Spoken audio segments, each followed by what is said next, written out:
each little finger. Sometimes it feels a little good if you do a gentle like pull, and get a little pop in there. Just don't pull their finger off.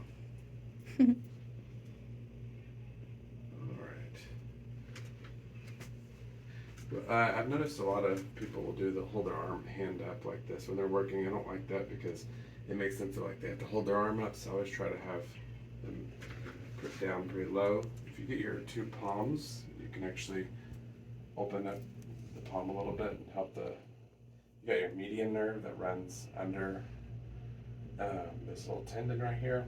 And that's when it happens is you get carpal tunnel when that gets really tight and compresses that nerve.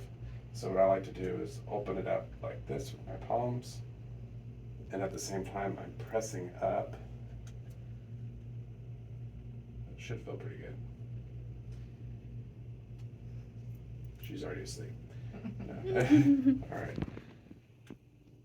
Just kinda, it's always good to get in the thumb pad right here. It's I'm sure that's the anatomical name for it. Thumb pad. Good trigger point right through here. Just kind of hold it and release. A little tender in there. Mm-hmm. You can actually work in the middle. See how my thumbs are kind of pressing it out like that. Because I like to open up the hand really good.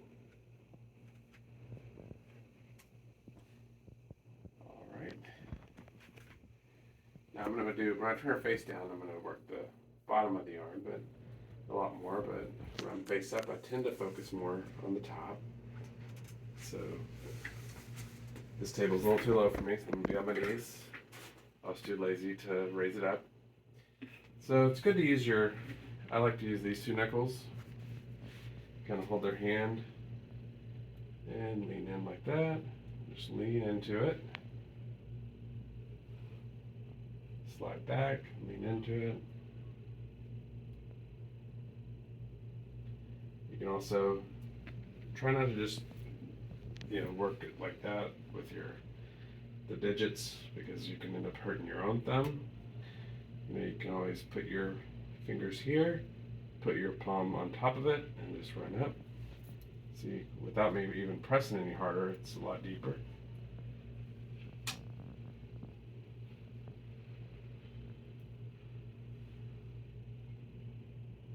And at the top, you'll find a nice little trigger point. So if you'll see this thing hopping around, I don't know if you can see in the camera, I try to get right on top of it. Kind of press right in there. You feel that? Mm-hmm. And then I like to also, you can do some passive release. Turn the wrist with it. Turn the wrist the other way. If I want to do some active release, I can hold it and have her turn it. So go ahead and turn your wrist. And the other way. Good. Sometimes it feels really good. You'll feel like the blood flow rushing in there. All right. It's always good to make sure you get the bottom of the forearm too, where the flexors are, because we tend to use a lot of those muscles a lot and get compressed and cause a lot of issues. Next, I know I said I don't like to hold the arm up, but in this specific thing, you kind of have to. If they start holding it up, just whack them and they'll stop. It's totally professional. I'm just kidding. So what I like to do, you can actually grip like that, and then I like to turn them as I go down. Using their body for it so that I'm not having to press my thumbs in too hard. Make sure Caitlin can see. Caitlin's our photographer, our videographer. Yes, sir. I'm imagining she's doing a great job. She probably forgot to push record. Oh man, I did. No, I was kidding. So always work the top part, and then like I said, I like to come and do the same thing, kind of like an Indian burn. but with lotion, so it doesn't hurt.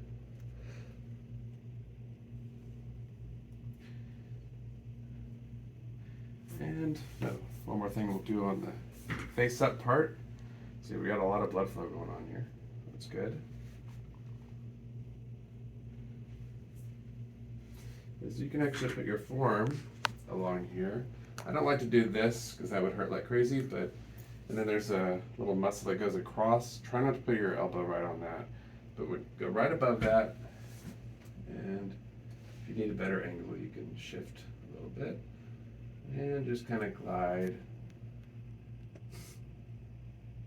I don't like to like drag through it just because that would hurt a lot more, so I just kind of slide, hold. You okay there?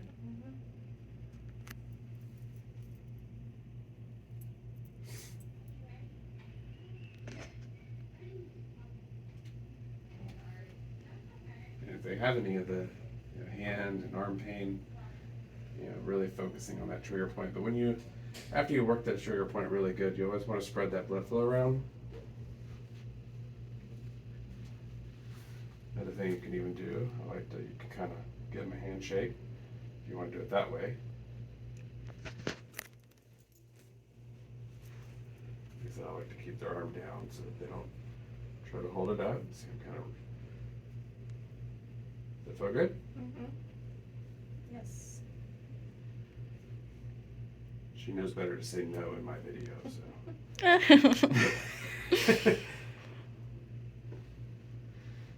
And you can kind of flex their hand if you need. Do some. Actually, it works better like this. Leaning in. All right, next I'm going to have you go ahead and turn onto your stomach, and you can put your face in the face rest. We're actually going to switch arms because I'm on this side of the table, so plus you'll feel a little bit more even. You'll probably be okay over here. So maybe scoot to your right just a tad. There you go. A tad is apparently a form of measurement. So therapists that if y'all struggle with getting deep pressure, doing it like this actually helps a lot with them face down because you can actually hold their hand and kind of work your way up like that.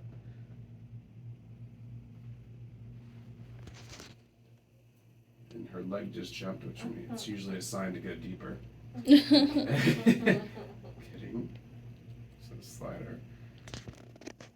And one of the reasons I have my hand on her hand is that if I feel her kind of flex her hand a little bit, I usually know if it's too much pressure.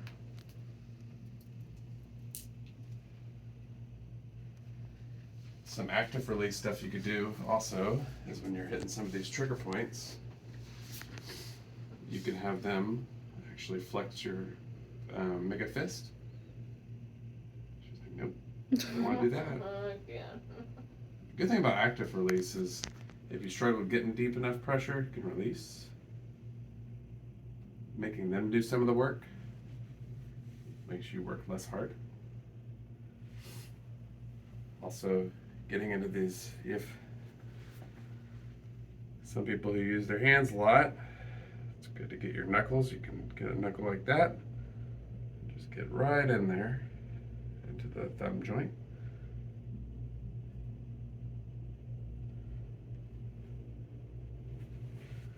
Just gonna lean in.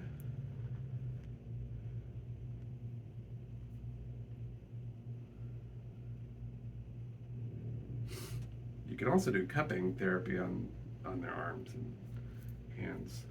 We'll do that in another video though. Check out my cupping therapy video, you can see more of what I'm saying.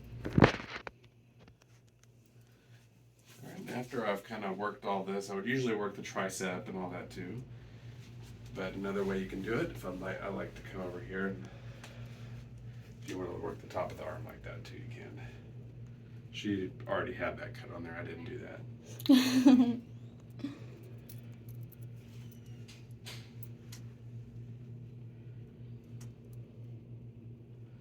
One thing I like to do when it comes to working on the arms is always do a little bit of a stretch for the median nerve because that causes the carpal tunnel. So one neat thing you can do actually, in this position, is I'm gonna have Brittany lift your head up, put it on the right side of the table.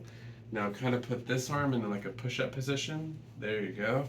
So I'm going to put my hand like that and brace. And I want you to kind of push up a little bit. And you should feel, you need to push. Here we go. Now do it. You feel that a little more? Mm-hmm. Good stretch. And down. Just don't break their arm. Again. There we go. That's a good one. And relax.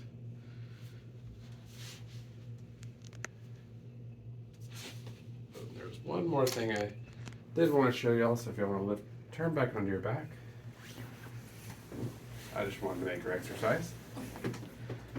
One thing I also like to do, I don't think I showed y'all yet, is kind of get a good grip on both sides, and you can kind of do a little bit of a shake your way down. Going down each of the, you get the bone here, kind of go the inside of that, and just kind of.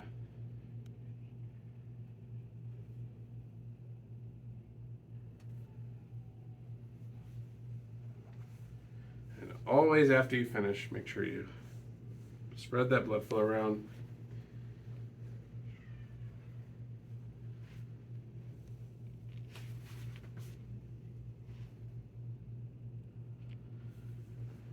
All right, and how you feeling? Good. It's the benefit of working here. You get massages. All right, well, I hope you guys enjoyed it. Please hit subscribe and like our video. Thank you.